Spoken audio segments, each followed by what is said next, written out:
ಗತರಾತ್ರಿ ಸಹಜ ಬದುಕಿನ ನೈಜ ಕಥೆಗಳ ಆಧಾರಿತ ಕಥಾಪಯಣ.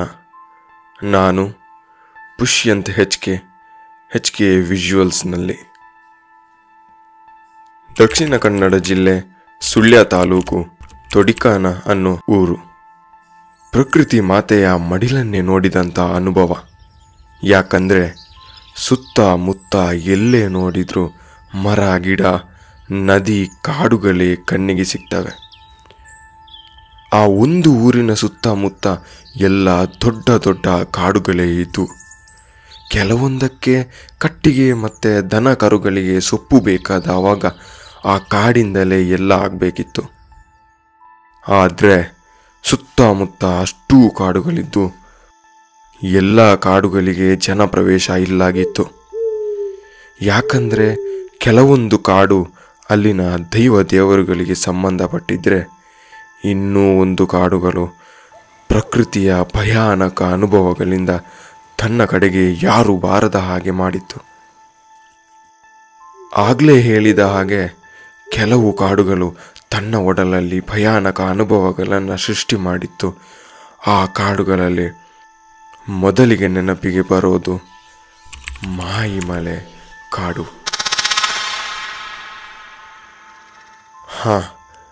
ನನ್ನ ಅಜ್ಜಿ ಮನೆ ಕೂಡ ಆವಾಗ ತೊಡಿಕಾನದಲ್ಲಿ ಇತ್ತು. ಅಜ್ಜಿ ಮನೆಗೆ ಪೂರ್ವ ಬಾಗಿಲಿಗೆ ಮುಖ ಮಾಡಿದವಾಗ ಮಾಯಿಮಲೆ ಕಾಡಿಗೆ ಹೋಗುವ ದಾರಿ ಕಣ್ಣಿಗೆ ಕಾಣ್ತಿತ್ತು. ಅಜ್ಜಿ ನಮಗೆ ಕತೆ ಹೇಳ್ತಿದ್ದದ್ದು ಉಂಟು. ಕೆಲವೊಂದು ರಾತ್ರಿ ಕಾಡಿಂದ ಏನೋ ಒಂದು ಚೀರಾಡಿದ ಹಾಗೆ, ಯಾವುದೋ ಹೆಂಗಸು ಬೊಬ್ಬೆ ಇಟ್ಟ ಹಾಗೆ, ಕೆಲವೊಮ್ಮೆ ಇಲ್ಲಿ ತನಕ ಕೇಳದೇ ಇದ್ದ ಕೆಲವು ಪ್ರಾಣಿಗಳ ಸದ್ದು ಕಿವಿಗೆ ಕೇಳ್ತಾ ಇತ್ತಂತೆ. ಹಾಗಂತ ಆ ಕಾಡಿಗೆ ಶಿಕಾರಿಗೆ ಹೋಗದವರೇ ಇಲ್ಲ ಅಂತ ಏನಿಲ್ಲ. ಶಿಕಾರಿಗೆ ಹೋಗಿ ಬಾರದೇ ಇದ್ದ ಘಟನೆಗಳು ಸುಮಾರಿತ್ತಂತೆ. ಕೆಲವೊಮ್ಮೆ ಅದೃಷ್ಟವಶಾತ್ ಹಿಂತಿರುಗಿ ಬಂದವರು ಹುಷಾರು ತಪ್ಪಿ ಮಲಗಿದ್ದ ಘಟನೆಗಳು ಸುಮಾರಾಗಿತ್ತಂತೆ. ಊರೇ ತಮ್ಮ ದೈನಂದಿನ ಕೆಲಸ ಮುಗಿಸಿಕೊಂಡು ಅವರವರ ಮನೆಗೆ ಸೇರುವಂಥ ಹೊತ್ತು.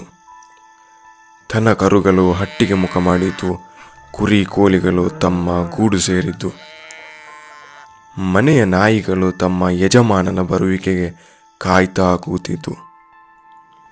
ಅಷ್ಟರಲ್ಲೇ ಆ ಸಂಜೆ ವರುಣನ ಆರ್ಭಟಕ್ಕೆ ಸಜ್ಜಾಗಿ ನಿಂತಿದ್ದ ಆ ಕಾರ್ಮೋಡಗಳು ಇಡೀ ಊರನ್ನು ಆವರಿಸಿದ್ವು. ಅಜ್ಜಿ ಮನೆಯ ಎದುರು ಹಚ್ಚ ಹಸಿರಾದ ತೋಟ, ಆಕಾಶಕ್ಕೆ ಮುಖ ಮಾಡಿದ್ದ ಹಂಚಿನ ಚಾವಣಿಗಳು, ರಾತ್ರಿ ಅಡುಗೆಗೆ ಸಿದ್ಧವಾಗ್ತಿದ್ದ ಮಣ್ಣಿನ ಒಲೆಯಲ್ಲಿ ಉರಿತಾ ಇದ್ದ ಕಟ್ಟಿಗೆಗಳು, ಇಡೀ ಅಡುಗೆ ಮನೆಯನ್ನು ಸುತ್ತುವರೆದಿದ್ದ ಹೊಗೆ, ಮಳೆಗಾಲದಲ್ಲಿ ತನ್ನ ತೆಕ್ಕೆಯನ್ನು ಮೀರಿ ತೋಟದೊಳಗೆ ದಾಳಿ ಮಾಡೋ ದೊಡ್ಡದೊಂದು ನದಿಯ ಆರ್ಭಟ ಮನೆಗೆ ಕೇಳ್ತಾ ಇತ್ತು. ಅದರ ಪಕ್ಕದಲ್ಲೇ ಅಸ್ತವ್ಯಸ್ತವಾದ ಕಾಡು ದಾರಿಗಳು. ಆಗಷ್ಟೇ ಕರೆಂಟ್ ವ್ಯವಸ್ಥೆ ಆ ಊರಲ್ಲಿ ಇತ್ತು. ಆದರೆ ಹೆಸರಿಗೆ ಮಾತ್ರ ಕಂಬಗಳಿದ್ವು. ಅಲ್ಲಿ ಕರೆಂಟ್ ಯಾವಾಗ ಹೋಗ್ತದೆ ಅನ್ನುವ ಮಾತಿಗಿಂತ ಕರೆಂಟ್ ಯಾವಾಗ ಬರ್ತದೆ ಅಂತ ಕೇಳೋ ಪರಿಸ್ಥಿತಿ ಇತ್ತು. ತಾತ ಆ ಸಂಜೆ ಹೊರಗಡೆ ನಿಂತು ಆಕಾಶ ನೋಡ್ತಾ ಇದ್ರು. ದೂರದಿಂದ ಈ ಕಡೆಗೆ ಓಡೋಡಿ ಬಂದ ಹಾಗೆ ಅನಿಸ್ತಾ ಇದ್ದ ಗುಡುಗು ಸಿಡಿಲುಗಳು. ಇದೆಲ್ಲದರ ನಡುವೆ ತಾತನ ಗಮನ ಮಾತ್ರ ಬೇರೊಂದು ಕಡೆಗೆ ಇತ್ತು. ತಾತ ಮನೆಯಲ್ಲಿದ್ದ ಅವರ ನಾಡಕೋವಿನ ತಗೊಂಡು ಮನೆಯಿಂದ ಹೊರಗೆ ಹೊರಟರು. ಹೊರಗೆ ಹೊರಟ ಹಾಗೆ ಅಡುಗೆ ಮನೆಯಲ್ಲಿದ್ದ ಅಜ್ಜಿ ಹೊರಗೆ ಓಡೋಡಿ ಬಂದರು. ಇನ್ನೇನೋ ಮಳೆ ಬರಲಿಕ್ಕೆ ಆಗಿದೆ. ಅಮಾವಾಸ್ಯೆಯ ರಾತ್ರಿ ಕೂಡ ಹತ್ತಿರದಲ್ಲೇ ಉಂಟು. ಹಾಗಿರುವಾಗ ಶಿಕಾರಿಗೆ ಹೋಗುವ ಅವಶ್ಯಕತೆ ಉಂಟಾ? ನಿಮಗೆ ಎಷ್ಟು ಹೇಳಿದರೂ ಅರ್ಥ ಆಗೋದಿಲ್ಲ ಅಂತ ಅಜ್ಜಿ ಬೈಯೋದಕ್ಕೆ ಶುರು ಮಾಡ್ತಾರೆ. ಅದ್ಯಾವುದು ನನಗೆ ಹೇಳ್ತಿರೋದೇ ಅಲ್ಲ ಅನ್ನೋ ಹಾಗೆ ತಾತ ಅವರಷ್ಟಕ್ಕೆ ಮನೆಯಿಂದ ಹೊರಗೆ ಹೆಜ್ಜೆ ಇಡ್ತಾರೆ. ನೀನು ತಲೆ ಬಿಸಿ ಮಾಡಬೇಡ ಮಾರಾಯ್ತೆ, ಬೇಗ ಬರ್ತೇನೆ ಅಂತ ತಾತ ಹೇಳ್ತಾರೆ. ತಾತನ ಪ್ರೀತಿಯ ನಾಯಿ ಒಂದಿತ್ತು, ಕರಿಯ ಅಂತ. ಶಿಕಾರಿಗೆ ಹೋದವಾಗೆಲ್ಲ ಕರಿಯ ತಾತನಿಗೆ ಮಾರ್ಗಸೂಚಿಯಾಗಿದ್ದ. ಶಿಕಾರಿ ಅಂದರೆ ಸಾಕು, ಅವನ ಕಿವಿ ನೇರಾಗಿ ಅಂಗಳದಲ್ಲಿ ಸಜ್ಜಾಗಿ ನಿಲ್ತಾ ಇದ್ದ. ನಮ್ಮ ಮನೆ ದಾಟಿ ಮುಂದೆ ಹೋದರೆ ತನ್ನ ಆತ್ಮೀಯರು ಶಿವಪ್ಪಣ್ಣನ ಮನೆ ಸಿಗ್ತದೆ. ಶಿವಪ್ಪಣ್ಣ ಎಲೆ ಅಡಿಕೆ ಹಾಕಿಕೊಂಡು ಮಳೆಯ ನಿರೀಕ್ಷೆಯಲ್ಲೇ ಆಕಾಶ ನೋಡ್ತಾ ಕೂತಿದ್ರು. ತಾತ ಶಿವಪ್ಪಣ್ಣನ ನೋಡಿ ಶಿಕಾರಿಗೆ ಹೋಗಿ ಬರುವ ಬಾ ಅಂತ ಕರೀತಾರೆ. ಆದರೆ ಆ ದಿನ ಶಿವಪ್ಪಣ್ಣ ನನಗೇನೂ ಮನಸ್ಸಿಲ್ಲ ಇವತ್ತು ಅಂತ ಹೇಳ್ತಾರೆ. ಪ್ರತಿ ಸರ್ತಿ ಶಿಕಾರಿಗೆ ಹೋಗಬೇಕಾದ್ರೆ ನಾನು ಬೇಡ ಅಂತ ಹೇಳಿದ್ರು ಕೂಡ ಇವನಾಗಿಯೇ ಒತ್ತಾಯ ಮಾಡುವವನು ಇವತ್ತ್ಯಾಕೆ ಒಂದೇ ಮಾತಲ್ಲಿ ಬರೋದಿಲ್ಲ ಅಂದುಬಿಟ್ಟ ಅಂತ ಯೋಚನೆಯಲ್ಲೇ ನಿಂತರು. ಸರಿ, ಮಳೆ ಬರುವ ಮುಂಚೆ ನಾನು ಒಮ್ಮೆ ಸುತ್ತಾಡ್ತಾ ಬರ್ತೇನೆ ಅಂತ ತಾತ ಅಲ್ಲಿಂದ ಮಾತು ಮುಗಿಸಿ ಹೊರಡ್ತಾರೆ. ಅದೇ ಕಾಲುದಾರಿಯಲ್ಲಿ ಸ್ವಲ್ಪ ಮುಂದೆ ಬಂದಾವಾಗ 3 ದಿಕ್ಕಿಗೆ ಒಂದು ಪ್ರವೇಶ ದಾರಿ ಸಿಗ್ತದೆ. ಎಡಭಾಗಕ್ಕಿರುವ ದಾರಿ ಸೀದಾ ಕಾಡೊಳಗಿನಿಂದಾಗಿ ಮಡಿಕೇರಿ ಗಡಿ ಸೇರ್ತದೆ. ಬಲಭಾಗಕ್ಕಿರುವ ದಾರಿ ದೇವರಗುಂಡಿ ಅನ್ನೋ ಜಲಪಾತಕ್ಕೆ ಸೇರ್ತದೆ. ಅದೇ ನೇರ ರಸ್ತೆ ಹಿಡಿದ್ರೆ ಮಾಯಿಮಲೆಯ ದಟ್ಟ ಕಾಡೊಳಗಿನ ಪ್ರವೇಶ ಆಗ್ತದೆ. ತಾತನಿಗೊಂದು ಬಂಡು ಧೈರ್ಯ. ಆದದ್ದಾಗಲಿ, ಮಾಯಿಮಲೆ ಕಾಡೊಳಗೆ ಇವತ್ತು ಹೋಗಿಯೇ ಹೋಗ್ತೇನೆ ಅಂತ ಕಾಡೊಳಗೆ ಹೆಜ್ಜೆ ಇಟ್ಟರು. ಆದರೆ ಸ್ವಲ್ಪ ಮುಂದೆ ಹೋಗಿ ನೋಡಿದವಾಗ ಕರಿಯ ಅವರ ಜೊತೆ ಬಂದಿರೋದಿಲ್ಲ. ಅವನು ಅದೇ 3 ರಸ್ತೆಯ ಮಧ್ಯೆ ಕೂತು ತಾತನ ಕಡೆಗೆ ನೋಡ್ತಾ ಇರ್ತಾನೆ. ತಾತ ಕರೆದ್ರೂ ಕೂಡ ಕರಿಯ ಬರೋದಿಲ್ಲ. ಏನೋ ಒಂದು ವಿಚಿತ್ರ ಧ್ವನಿಯಲ್ಲಿ ತಾತನ ನೋಡಿಕೊಂಡು ಬೊಗಳೋದಿಕ್ಕೆ ಶುರು ಮಾಡ್ತಾನೆ. ಯಾಕೆ ಏನು ಗೊತ್ತಿಲ್ಲ, ಇಲ್ಲಿ ತನಕ ಶಿಕಾರಿಯ ಮಧ್ಯದಿಂದ ಹಿಂದೆ ಹೋಗದೆ ಇರ್ತಿದ್ದ ಅವನು ಆ ದಿನ ಮಧ್ಯ ದಾರಿಯಲ್ಲೇ ಹಿಂತಿರುಗಿ ಮನೆ ಕಡೆ ಓಡ್ತಾನೆ. ಅಷ್ಟರಲ್ಲೇ ಮಳೆಯ ಆರ್ಭಟ ದೂರದಿಂದ ಇವರ ಕಿವಿಗೆ ಬಿದ್ದಿತ್ತು.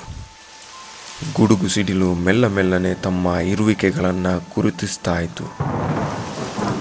ತಾತ ತಮ್ಮ ಕೋವಿಯನ್ನು ಬೆನ್ನ ಹಿಂದೆಯಿಂದ ತೆಗೆದು ಕೈಗೆ ಎತ್ತಿಕೊಂಡ್ರು. ಸ್ವಲ್ಪ ಹೊತ್ತಲ್ಲೇ ಮಳೆ ಇಡೀ ಕಾಡನ್ನು ಆವರಿಸಿತ್ತು. ಮಳೆಯ ರಭಸಕ್ಕೆ ತಾತ ಅಲ್ಲೇ ಒಂದು ದೊಡ್ಡ ಮರದ ಕೆಳಗೆ ನಿಂತಿದ್ರು. ಅರ್ಧ ಗಂಟೆ ಜೋರಾಗಿ ಬಿದ್ದ ಮಳೆರಾಯ ಭೂಮಿ ತಂಪು ಮಾಡಿ ಮೆಲ್ಲ ಮೆಲ್ಲನೆ ಕಡಿಮೆಯಾಗ್ತಾ ಬಂದಿದ್ದ.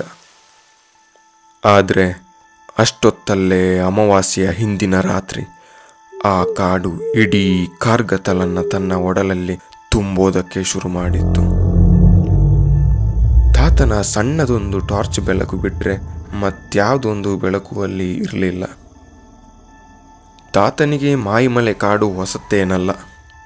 ಯಾಕಂದರೆ ಸುಮಾರು ವರ್ಷಗಳ ಹಿಂದೆಯೇ ಅವರ ತಂದೆ ಜೊತೆ ಆ ಕಾಡೊಳಗೆ ಶಿಕಾರಿಗೆ ಅಂತ ಬಂದಿದ್ರು.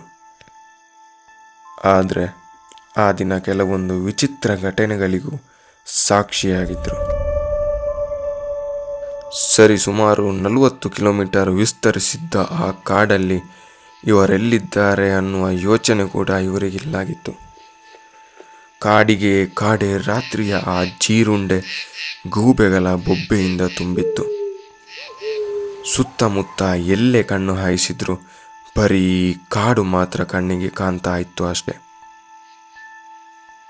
ರಾತ್ರಿಯ ಆ ತಂಪನೆಯ ಕಾಡು ಮೆಲ್ಲ ಮೆಲ್ಲನೆ ತನ್ನ ಮೈಯನ್ನು ಮಂಜಿನ ಹೊದಿಕೆಯಿಂದ ಹಾಸಿತ್ತು.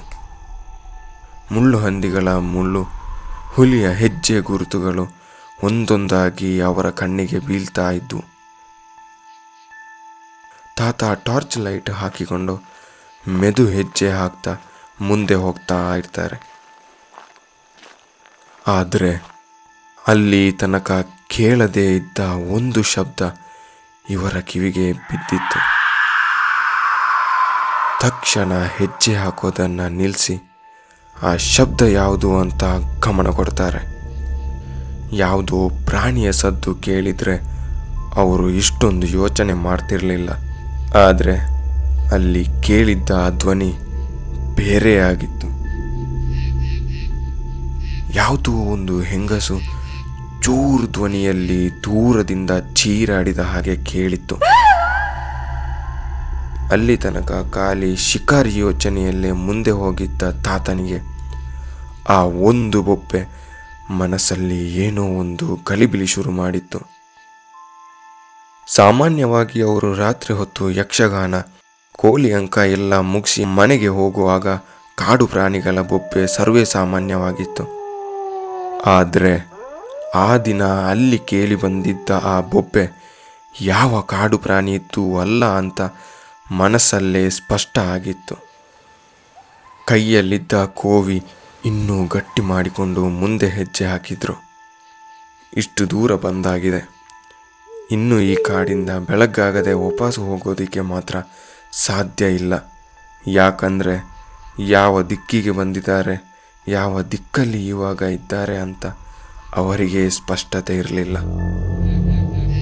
ಅವರಿಗೆ ಗೊತ್ತಿಲ್ಲದೆ ಮಾಯಿಮಲೆ ಕಾಡೊಳಗೆ ಸರಿಸುಮಾರು ಮನೆಯಿಂದ 22 ಕಿಲೋಮೀಟರ್ ದೂರಕ್ಕೆ ಆ ದಿನ ಅವರು ಹೆಜ್ಜೆ ಹಾಕಿದ್ರು.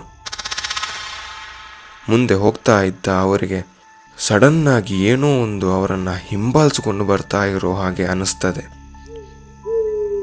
ಆ ಹೊತ್ತಿಗಾಗಲೇ ತುಂಬ ಸೂಕ್ಷ್ಮವಾಗಿ ತನ್ನ ಧ್ಯಾನ ಇಡೀ ಕಾಡಿನ ಕಡೆ ಕೊಟ್ಟಿದ್ರು. ಮುಂದೆ ಹೆಜ್ಜೆ ಹಾಕ್ತಾ ಇದ್ದ ಅವರಿಗೆ ಸ್ವಲ್ಪ ದೂರದಲ್ಲಿ ಏನೋ ಒಂದು ನಿಂತ ಹಾಗೆ ಅನುಭವ ಆಯಿತು. ಕಗ್ಗತ್ತಲ ಮಾಯಿಮಲೆ ಕಾಡಲ್ಲಿ ಮಧ್ಯರಾತ್ರಿ ಇಡೀ ಕಾಡನ್ನು ಹಿಮ ಆವರಿಸಿದ್ದ ಕಾರಣ ಅವರ ಟಾರ್ಚ್ ಲೈಟ್ ಅದೇನಂತ ಸ್ಪಷ್ಟತೆ ಕೊಟ್ಟಿರಲಿಲ್ಲ. ಒಂದೆರಡು ಹೆಜ್ಜೆ ಮುಂದಿಟ್ಟ ಹಾಗೆ ಯಾರೋ ಒಬ್ಬರು ಹೆಂಗಸು ದೂರದಿಂದ ಇವರನ್ನ ನೋಡಿದಾಗೆ ಕಾಣ್ತಾ ಇತ್ತು. ತನ್ನ ಕೈಯಲ್ಲಿದ್ದ ಕೋವಿಯ ಗುರಿಯನ್ನು ಅದರ ಕಡೆಗೆ ಹಿಡಿತಾರೆ. ಆದದ್ದಾಗ್ಲಿ ಅಂತ ಗುಂಡು ಹಾರಿಸಿಯೇ ಬಿಡ್ತಾರೆ. ಗುಂಡು ಹೋದರ ಬಸಕ್ಕೆ ಏನಾಗಿರ್ಬೋದು ಅಂತ ಸ್ವಲ್ಪ ಮುಂದೆ ಹೋದವಾಗ ಅಲ್ಲಿ ಖಾಲಿ ಹಿಮದ ಮುಸುಕು ಬಿಟ್ಟರೆ ಬೇರೇನು ಕಣ್ಣಿಗೆ ಕಾಣ್ತಿರಲಿಲ್ಲ. ಆದರೆ ಮಧ್ಯ ದಾರಿಯಿಂದ ಇವರನ್ನು ಏನೋ ಒಂದು ಹಿಂಬಾಲಿಸ್ತಾ ಬರ್ತಾ ಇದೆ ಅಂತ ಮನಸ್ಸು ಆವಾಗ ಸೂಚನೆ ಕೊಡ್ತಾನೇ ಇತ್ತು. ತಾತನಿಗೆ ಇನ್ನೂ ಮನಸ್ಸಲ್ಲಿ ಕಲಮಲ ಜಾಸ್ತಿಯಾಗಿತ್ತು. ಸ್ವಲ್ಪ ಹೊತ್ತು ದೂರದಿಂದ ಕೇಳ್ತಾ ಇದ್ದ ಆ ಒಂದು ಬೊಬ್ಬೆ ಇವಾಗ ಅಲ್ಲೇ ಸುತ್ತಮುತ್ತಲಿನಿಂದನೇ ಜೋರಾಗಿ ಕೇಳೋದಿಕ್ಕೆ ಶುರುವಾಗಿತ್ತು. ಇಡೀ ಕಾಡಿಗೆ ಕಾಡೆ ಆ ಬೊಬ್ಬೆ ಹಬ್ಬಿತ್ತು. ಆದರೂ ಮನಸ್ಸು ಸುಮ್ಮನಿರಲಿಲ್ಲ. ಯೋಚನೆ ಮೇಲೆ ಯೋಚನೆ ಶುರುವಾಗಿತ್ತು. ವಿಚಿತ್ರ ಬೊಬ್ಬೆ, ಯಾರೋ ಬೆನ್ನ ಹಿಂದೆ ಹೆಜ್ಜೆ ಹಾಕಿದ ಅನುಭವ, ಏನೋ ಒಂದು ರೂಪ ಮುಂದೆ ನಿಂತು ಕಾಣೆಯಾಗ್ತಿದ್ದ ರೀತಿ, ಇದೆಲ್ಲ ತಾತನಿಗೆ ಆ ದಿನ ತನ್ನ ಕೊನೆಯ ಶಿಕಾರಿ ಇದು ಅಂತ ಅನಿಸ್ತಿತ್ತು. ಬೇಡ ಬೇಡ ಅಂತ ಹೇಳಿದ್ರು ಕೂಡ ಬಂಡು ಧೈರ್ಯದಿಂದ ಬಂದೆ. ಮನೆಯ ದಾರಿ ಕೂಡ ಗೊತ್ತಾಗ್ತಾ ಇಲ್ಲ. ಇದೆಲ್ಲ ತಾತನ ಮನಸ್ಸಲ್ಲಿ ಪ್ರಾಯಶ್ಚಿತ್ತವಾಗಿ ಕಾಡ್ತಾ ಇತ್ತು. ಅಲ್ಲಿ ಕೇಳಿದ್ದ ಆ ಬೊಬ್ಬೆ ಕೆಲವೊಂದು ಸಲ ಅವರ ಮನೆ ತನಕ ಕೇಳಿ ಬರ್ತಿದ್ದ ಬೊಬ್ಬೆ ಎರಡು ಒಂದೇ ಥರ ಕೇಳಿದ್ದ ಹಾಗೆ ಆಗಿತ್ತು. ಆ ಶಬ್ದ ಅಷ್ಟು ಜೋರಾಗಿ ಇಡೀ ಕಾಡನ್ನು ಪ್ರತಿಧ್ವನಿಸ್ತಾ ಇತ್ತು. ಆದದ್ದಾಗಲಿ ಬೆಳಗ್ಗೆ ತನಕ ಗಟ್ಟಿ ಮನಸ್ಸು ಮಾಡಿ ಕೂರ್ತೇನೆ. ಬದುಕಿದ್ರೆ ಮನೆ ತಲುಪ್ತೇನೆ, ಇಲ್ಲ ಏನೇ ಬಂದರೂ ಹೆದರಿಸ್ತೇನೆ ಅಂತ ಮನಸ್ಸು ಗಟ್ಟಿ ಮಾಡಿ ಕೂತಿದ್ರು. ಕರಿಯ ಮಧ್ಯದಾರಿಯಲ್ಲೇ ಹಿಂದೆ ಹೋದವಾಗ ನಾನೂ ಶಿಕಾರಿ ನಿಲ್ಲಿಸಬೇಕಿತ್ತು ಅಂತ ಮನಸ್ಸಲ್ಲೇ ಯೋಚನೆಗೆ ಜಾರಿದ್ರು. ತಾತನ ಗುರಿ ಇಲ್ಲಿ ತನಕ ತಪ್ಪಿದ ಮಾತೇ ಇಲ್ಲ. ಆ ದಿನ ಮನಸ್ಸಲ್ಲೇ ನಿರ್ಧಾರ ಮಾಡಿರ್ತಾರೆ. ಒಂದು, ನಾನು ಬೇಟೆ ಆಗಬೇಕು, ಇಲ್ಲ ಬೇಟೆನ ತಗೊಂಡೇ ಹೋಗಬೇಕು. ಅವರ ಕಡೆ ಇನ್ನೂ ಕೊನೆಯ 15 ಹೆಜ್ಜೆ ಇತ್ತು ಅನ್ನೋಷ್ಟರಲ್ಲೇ ಯಾವ ಕಡೆಯಿಂದ ಆ ಹೆಜ್ಜೆ ಶಬ್ದ ಕೇಳ್ತಾ ಇತ್ತು ಆ ಕಡೆಗೆ ಗುಂಡು ಹಾರಿಸ್ತಾರೆ. ಗುಂಡು ಹಾರಿದ ಕ್ಷಣಕ್ಕೆ ಜೋರಾಗಿ ಏನೋ ಒಂದು ಚೀರಾಟ ಕೇಳಿ ಬರ್ತದೆ. ತಾತ ಅಲ್ಲಿ ಆದ ಆ ಚೀರಾಟದ ಬದಲಾವಣೆಯಿಂದ ಆ ಕ್ಷಣ ತುಂಬ ಹೆದರಿರ್ತಾರೆ. ತಕ್ಷಣಕ್ಕೆ ಟಾರ್ಚ್ ಆನ್ ಮಾಡಿ ಆ ಶಿಕಾರಿಯ ಕಡೆ ಓಡ್ತಾರೆ. ಅಲ್ಲಿ ಆಗಿದ್ದ ವಿಚಿತ್ರ ಘಟನೆಗೆ ಇಡೀ ಮಾಯಿಮಲೆ ಸಾಕ್ಷಿಯಾಗಿತ್ತು. ಯಾಕಂದರೆ ಅಲ್ಲಿ ಹೋಗಿ ನೋಡಿದವಾಗ ಗುಂಡು ಬಿದ್ದ ಜಾಗದಲ್ಲಿ ಏನೋ ಒಂದು ನೀರಾದ ಪಾಚಿಯ ಹಾಗೆ ಬಿದ್ದಿತ್ತು. ಏನೋ ವಿಚಿತ್ರ ದುರ್ವಾಸನೆಯೂ ಕೂಡ. ಆ ಕ್ಷಣ ತಾತನ ಮನಸ್ಸಲ್ಲಿ 1000 ಆಲೋಚನೆ. ಗುಂಡು ಹಾರಿಸಿದವಾಗ ಕಂಡದ್ದು ತೋಳದ ಹಾಗಿನ ರೂಪ. ಗುಂಡು ಬಿದ್ದ ಮೇಲೆ ಬಂದದ್ದು ಏನೋ ವಿಚಿತ್ರ ಹೆಂಗಸಿನ ಧ್ವನಿ. ಆದರೆ ಗುಂಡು ಬಿದ್ದ ಜಾಗದಲ್ಲಿ ಮಾತ್ರ ಯಾವುದೋ ಪಾಚಿಯ ಹಾಗೆ ಬಿಟ್ಟು ಬೇರೇನೂ ಇರಲಿಲ್ಲ. ತಕ್ಷಣನೇ ತಾತ ಆ ಜಾಗದಿಂದ ಹೊರಡ್ತಾರೆ. ಸರಿಸುಮಾರು ಆ ರಾತ್ರಿ 22 ಕಿಲೋಮೀಟರ್ ಕಾಡೊಳಗೆ ಸುತ್ತಾಡ್ತಾರೆ. ದಾರಿ ಹುಡುಕಾಟದಲ್ಲಿದ್ದ ಅವರಿಗೆ ದೂರದಲ್ಲಿ ಹರಿತಾ ಇದ್ದ ಹೊಳೆಯ ಶಬ್ದ ದಾರಿ ಹುಡುಕುವಲ್ಲಿ ಸಹಾಯ ಮಾಡಿತ್ತು. ಮುಂಜಾನೆ ಆಗೋ ಹೊತ್ತಿಗೆ ಕೊನೆಗೂ ಮಾಯಿಮಲೆಯ ಹೊರ ಪ್ರವೇಶ ಮಾಡಿದ್ರು. ಆ ದಿನ ವಾಪಸ್ ತನ್ನ ಮನೆ ನೋಡ್ತೇನಂತಾನು ಅಂದುಕೊಂಡಿರಲಿಲ್ಲ. ಮೊದಲ ಸಲ ಶಿಕಾರಿಗೆ ಹೋದವರು ಬರೀ ಕೈಯಲ್ಲಿ ಬಂದಿದ್ರು. ಆದರೆ ಮನಸ್ಸಲ್ಲಿ 1000 ರೀತಿಯ ವಿಚಿತ್ರ ಅನುಭವಗಳನ್ನು ಹೊತ್ತುಕೊಂಡು ಬಂದಿದ್ರು. ಮನೆ ಎದುರು ತನ್ನ ಪ್ರೀತಿಯ ನಾಯಿ ಕರಿಯ ಅವರ ಬರುವಿಕೆಗೆ ಕಾಯ್ತಾ ಇತ್ತು. ಅಲ್ಲೇ ಮನೆಯ ಹೊರಗಿನ ಅಂಗಳದಲ್ಲಿ ಕೂತು ಮಾಯಿಮಲೆಯ ಆ ದಾರಿಗೆ ಒಂದು ಸಲ ಕಣ್ಣು ಹಾಯಿಸಿ ದೊಡ್ಡದೊಂದು ಉಸಿರು ಹೊರ ಹಾಕಿದ್ರು. ಆದರೂ ಅಲ್ಲಿ ಕೇಳ್ತಾ ಇದ್ದ ಆ ಚೀರಾಟದ ಸದ್ದು ಇನ್ನೂ ಇವರ ಕಿವಿಯಲ್ಲೇ ಪ್ರತಿಧ್ವನಿಸ್ತಾ ಇತ್ತು. ಮಾಯಿಮಲೆಯ ಕಗ್ಗತ್ತಲ ಶಿಕಾರಿ ತನ್ನ ಒಡಲಿನ ಕರಾಳ ಮುಖ ಪರಿಚಯಕ್ಕೆ ತಾತ ಆ ದಿನ ಸಾಕ್ಷಿಯಾಗಿದ್ರು. ಆ ದಿನ ತಾತನಿಗೆ ಸಿಕ್ಕ ಜೀವಭಿಕ್ಷೆ ಇನ್ನು ಮುಂದೆ ಪ್ರಕೃತಿಗೆ ಸವಾಲು ಹಾಕಿ ಯಾವ ಪ್ರಯೋಗಕ್ಕೂ ಇಳಿಯೋದಿಲ್ಲ ಅಂತ ಅವರ ಮನಸ್ಸಲ್ಲೇ ದೃಢ ನಿರ್ಧಾರ ಮಾಡಿದ್ರು.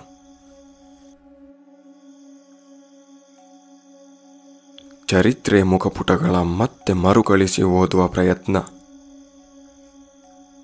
ಇಂಥ ಹೆಚ್ಚಿನ ಸಂಚಿಕೆಗಳಿಗಾಗಿ ಸಬ್ಸ್ಕ್ರೈಬ್ ಮಾಡಿ HK ವಿಜುವಲ್ಸ್.